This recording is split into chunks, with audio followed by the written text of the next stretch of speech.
It was almost midnight when Sarah found herself standing alone at the kitchen window, staring into the darkness beyond.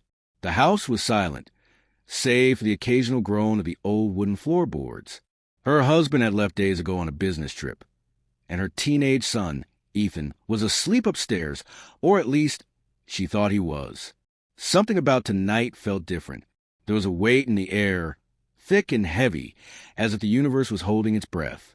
Sarah couldn't explain it, but deep inside, a quiet voice whispered, "Be ready. Something is coming." Earlier that evening, Ethan had been acting strange.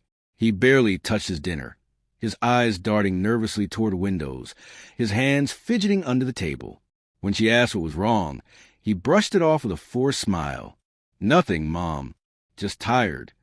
But Sarah knew her son. She had watched him grow from a bubbly little boy who collected stones and bugs to the moody teenager he was now. This wasn't just tiredness. This was fear. The clock struck midnight with a hollow chime, and Sarah felt a shiver crawl down her spine. The lights flickered once, then stabilized. She closed her eyes, took a deep breath, and told herself she was overreacting. Still, she couldn't shake the feeling that tonight was important. Tonight would change everything. Upstairs, a soft creak broke the silence. Sarah's heart jumped into her throat. She waited, straining to hear any other sounds. Another creak, then a faint whisper, too soft to understand, but unmistakably real.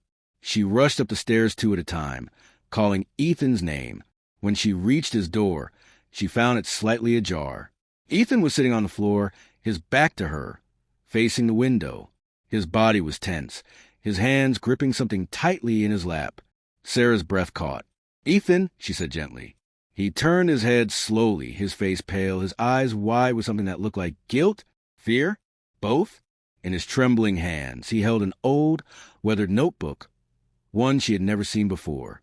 The cover was cracked and faded, the edges torn from years of use. "I didn't mean to, Mom," he whispered, voice cracking. "I found in the attic. I just wanted to know. I had to know." Sarah knelt beside him, her heart pounding so loudly she could barely think. "Know what, Ethan? What is it?" He opened the notebook, and a brittle, yellowed page fell into her lap. In delicate, careful handwriting, it read, "For when the time comes and the truth must be revealed about the boy who carries a secret." Confusion clouded Sarah's mind. "What is this, Ethan?" He shook his head, tears filling his eyes. "I think it's about me. There's more." He flipped through the notebook, revealing page after page of journal entries, letters, really. Each one written by a woman Sarah recognized instantly, her own mother, Ethan's grandmother, who had died years ago. Sarah hadn't known her mother kept journals. As she skimmed through the pages, a chilling narrative began to emerge. Stories of a hidden truth, a pact made out of desperation, and a warning that one day the boy would have to confront it. Sarah's throat went dry.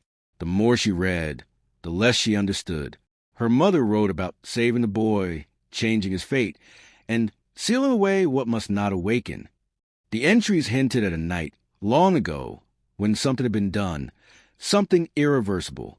Ethan wiped his tears away with the sleeve of his sweatshirt. "I remember things, Mom," he said, his voice barely a whisper. "Things I don't think I'm supposed to remember." Sarah pulled him into a hug, feeling how much he was shaking.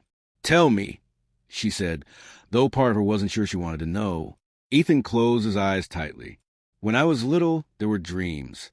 Not normal dreams. Dreams of another place. A cold, dark place, with voices calling my name, telling me I wasn't who I thought I was."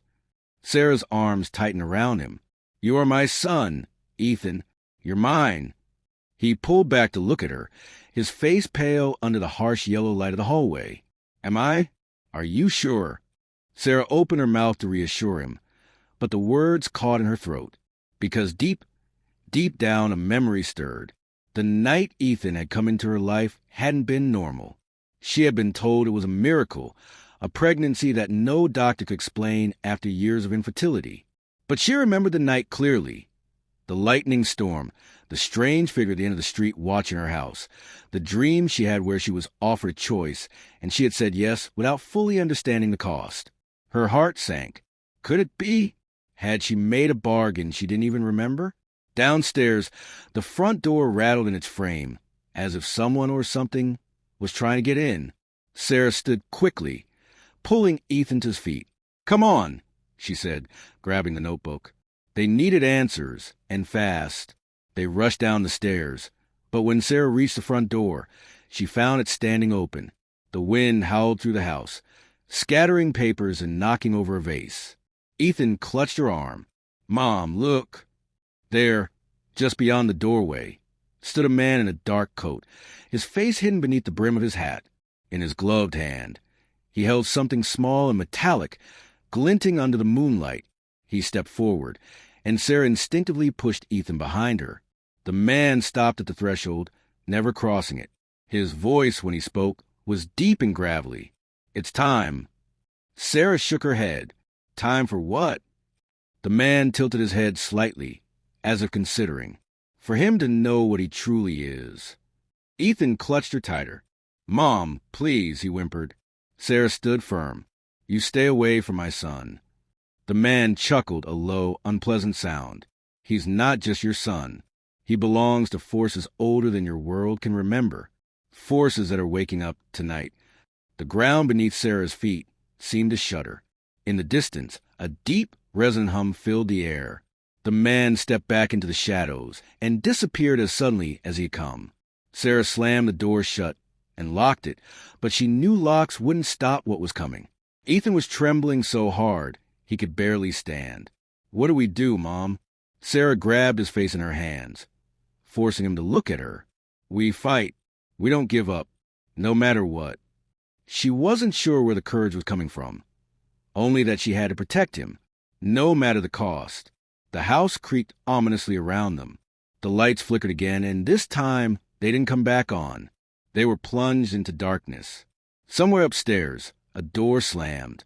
Sarah swallowed hard. She took Ethan's hand and started moving toward the staircase. "Stay close to me," she whispered. Every step felt heavier, as if the house itself was trying to hold them back. The shadows seemed to move, writhing and coiling in the corners of her vision. Ethan gasped, and Sarah turned to see a shape, tall, indistinct, slip across the hallway behind them. They reached the attic door. Sarah knew, somehow, that the answers were there. That old, forgotten place where Ethan had found the notebook. She pulled the ladder down and gestured for Ethan to climb first. He hesitated, then nodded and scrambled up. Sarah followed, her heart hammering. The attic was cold, much colder than it should have been. Dust swirled in the beam of Sarah's flashlight. Boxes and old furniture loomed like forgotten monuments. And there, in the center of the room, was a mirror. It wasn't any mirror Sarah recognized. It was large, framed in black, carved with strange symbols. The glass shimmered, reflecting not their images, but something else, something darker. The notebook in Sarah's hand grew hot, and when she opened it, the pages turned on their own, stopping on a page marked with a single word: "Awaken." A low whisper filled the attic, growing louder, surrounding them. Ethan clutched her arm, his eyes wide with terror. In the mirror, Sarah saw not herself, but another version of Ethan, one with black eyes and a cruel smile. The reflection raised its hand and beckoned. Sarah slammed the notebook shut, and the mirror cracked with a deafening sound. The whispering stopped. The attic grew still. Ethan collapsed against her, sobbing. "I don't want to be that, Mom. I don't want to." Sarah hugged him fiercely. "You won't. I promise you. Whatever this is, we will fight it together." But deep down, a terrible fear gnawed at her. She had seen the darkness lurking within her son, and tonight was only the beginning. The mystery of who Ethan truly was, and what he was destined to become, was only starting to reveal itself, and they were running out of time. Tonight is no ordinary night. Tonight, hidden truths will claw their way to the surface, whether you're ready or not. You thought you knew everything about your son, his dreams, his fears, the way his heart beats in rhythm with yours. But what if I told you that beneath the familiar smile lies a secret so powerful, so unexpected, it could change both your lives forever? The clock is ticking. The truth waits in shadows. And tonight it will reveal itself. The rain tapped steadily against the window, each drop sounding like the impatient ticking of a clock running out of time. In a modest house tucked at the end of Willow Lane, Sarah sat curled in her armchair, glancing anxiously at the time. 9:45 p.m. Her son Daniel was late again. Daniel had always been a quiet boy, wise beyond his years, with eyes that seemed to carry the weight of something invisible. Since his father's passing 2 years ago, he had grown even more reserved, often slipping into silences that stretched longer than Sarah dared to admit were normal. Yet tonight, something gnawed at her differently, a deep, unsettling feeling, a sense that tonight was different. She rose to her feet, her instincts screaming louder with every minute that passed. Daniel wasn't just late. He was missing from her sight and from the safe patterns of their quiet lives. The clock struck 10 p.m., and with it came a knock at the door. Not loud, not urgent, just deliberate. Sarah's breath caught in her throat as she approached. She opened it to find a small envelope taped to the frame. No one was there. No footsteps fading into the night. Only the thick, heavy fog that clung to ground like a living thing. Her hands trembled as she peeled the envelope free. In it, a single slip of paper. 6 words, scrawled in a handwriting she didn't recognize. Follow the lights. Trust no one. Lights? What lights? She stepped outside, her bare feet chilling against the wet stone steps, and saw them.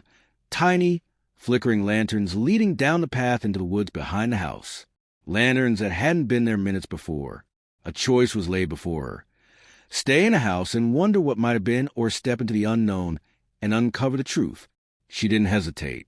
For her son, she would walk through fire itself. The forest swallowed her whole the moment she left the safety of her home.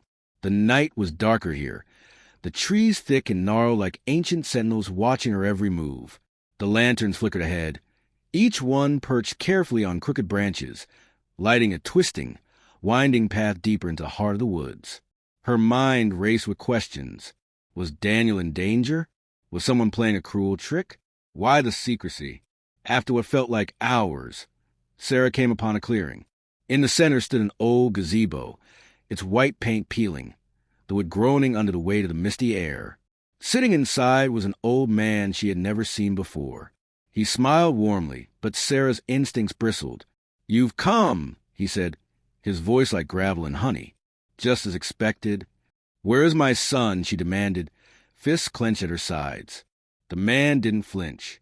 He only motioned for her to sit across from him. "You believe you know him, don't you?" Sarah said nothing. "You see the good grades, the polite manners. You see the son who loves you," the old man continued. "But you haven't seen everything.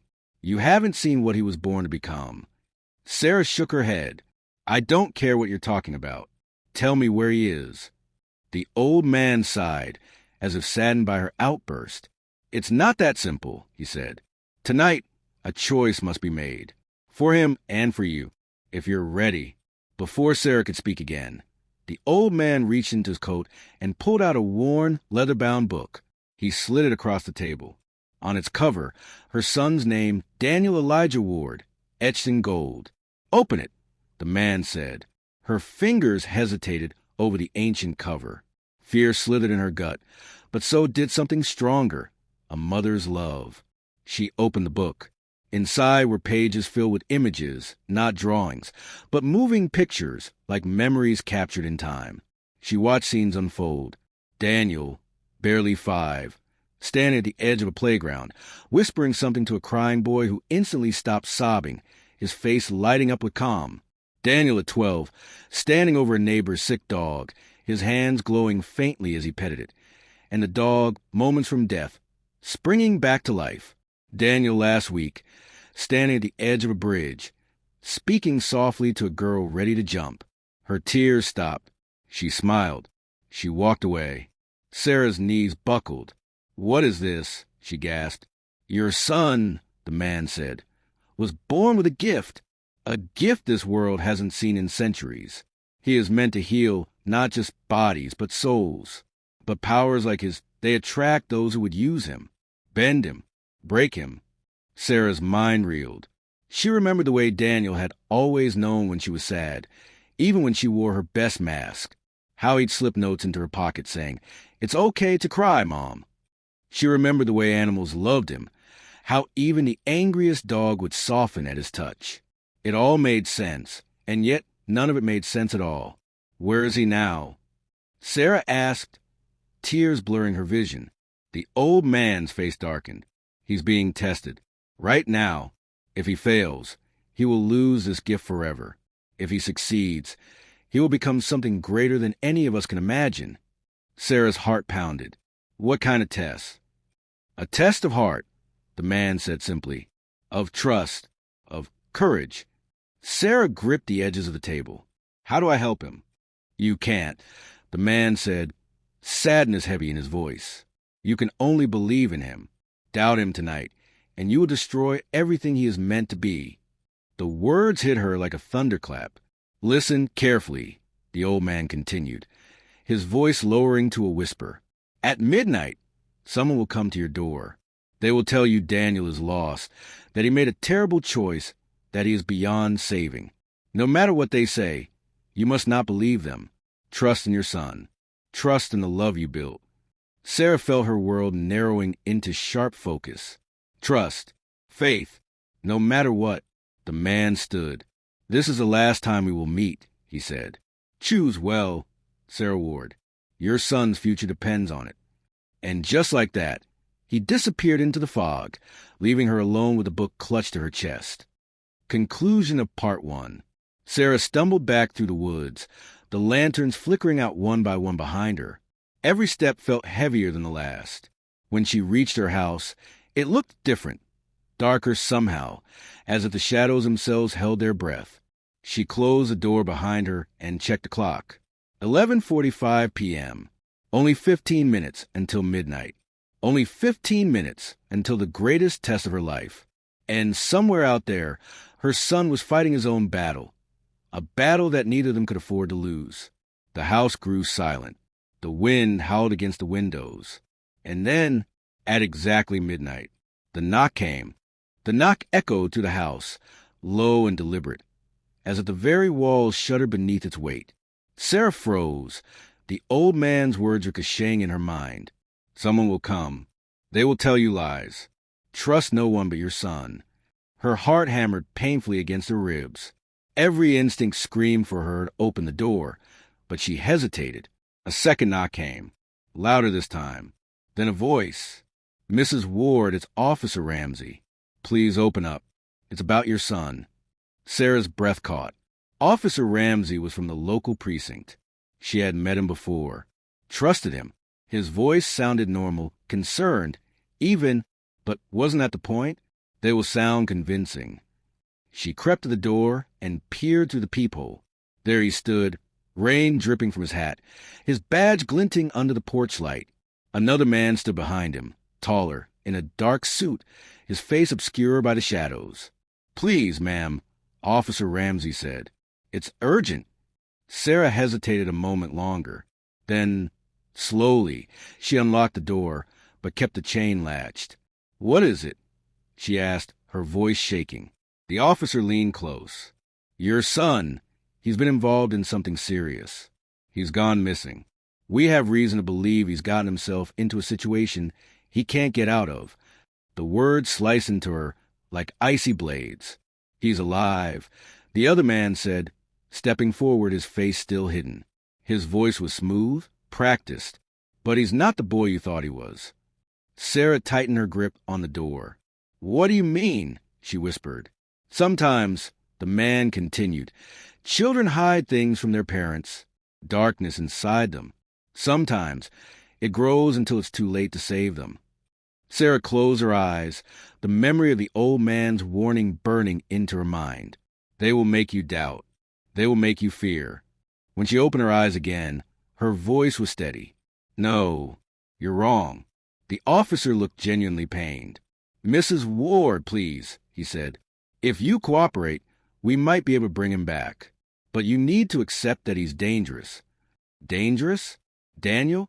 The boy who cried when he saw a hurt animal, who spent his afternoons volunteering at the shelter, who whispered kindness into the broken hearts of others. No, She would not betray him. Sarah lifted her chin. "I trust my son," she said firmly, "and I don't believe a word you're saying." For a long moment, the two men stared at her through the narrow opening. Then something shifted. The officer's face twisted, not with anger, but something colder. Disappointment. The tall man beside him stepped fully into the light, and Sarah gasped. His eyes were pitch black, not in a way of dark irises, but utterly, completely black, like twin voids sucking in the night. Without another word, both men turned and walked away, vanishing into the fog. Sarah slammed the door shut, locked every bolt, and sank to the floor, trembling. She had passed the first test. But the night was not over yet. The clock struck 1 a.m. when she heard it. A soft, rhythmic knocking coming from somewhere inside the house. Not the front door. Not the back. The basement. Her blood turned to ice. The basement was always cold, always dark, the kind of place where fears took shape if you stared too long into the shadows. And now, something was knocking to be let out. She swallowed hard, each step toward the basement door feeling heavier than the last. When she reached it, she hesitated only for a moment before pulling it open. The stairs disappeared into darkness. "Daniel," she called, her voice barely above a whisper. No answer, just a soft knock, knock, knock. Gripping the banister, she descended. The air grew colder with each step, pressing against her skin like unseen hands. When she reached the bottom, she fumbled for the light. The bulb flickered and buzzed before settling into a dim, sickly glow. In the center of the basement stood a boy. Not Daniel, at least not completely. His face was pale, his eyes wide with fear, his body trembling. "Mom," he whispered, "please help me." Sarah rushed forward, but stopped just short. Something wasn't right. There was a stiffness to his movements, an unnatural stillness to the air around him. "Mom," he repeated, "you have to let me in. You have to invite me back." Invite him back? The words chilled her more than the cold air. Sarah closed her eyes, pushing past the fear, the confusion, and reached for the one thing she knew beyond doubt, her love for her son. And that love whispered a warning. This wasn't Daniel. Not yet. The old man's words returned once more. Trust your son. Trust the love you built. Sarah stepped back. "If you are my son," she said firmly, "you already have a place in my heart. You don't need an invitation." The boy's face twisted, first in surprise, then in something uglier. The basement trembled. The lights flickered. And with a deafening scream that seemed to tear at the very walls, the false Daniel vanished, leaving only the echo of rage behind him. Sarah fell to her knees, gasping for breath. Had she failed? Had she passed? Before she could answer, she felt it, a hand on her shoulder. Warm, familiar. She turned, and there he was, the real Daniel, bruised, exhausted, but alive. His eyes, those same clear, thoughtful eyes she had known since the day he was born, brimming with tears. "Mom," he whispered. She threw her arms around him, holding him tightly, as if she could anchor him to the world by sheer will. "I knew you'd find your way back," she said through her tears.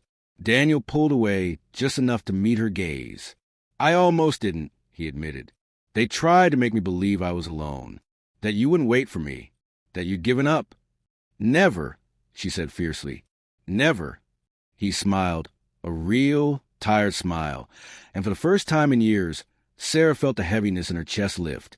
Later, sitting together in the living room as the first hints of dawn painted the sky, Daniel told her everything, about the darkness that had tried to claim him, about the choice he had faced, to give in or to fight, and about the strength he had drawn not from powers or magic, but from one simple, unshakable truth. His mother believed in him, even when the world tried to convince her otherwise. Sarah listened, her heart full, knowing that tonight had not just revealed a mystery about her son. It had revealed something about herself, too. Love isn't about pretending darkness doesn't exist. It's about standing firm when it comes for the ones you love. It's about believing, not because you see proof, but because your heart knows the truth. As the sun rose higher, Daniel leaned his head on her shoulder, and Sarah closed her eyes, savoring the fragile, perfect peace of the moment. Tonight had changed everything, and in the end, she was ready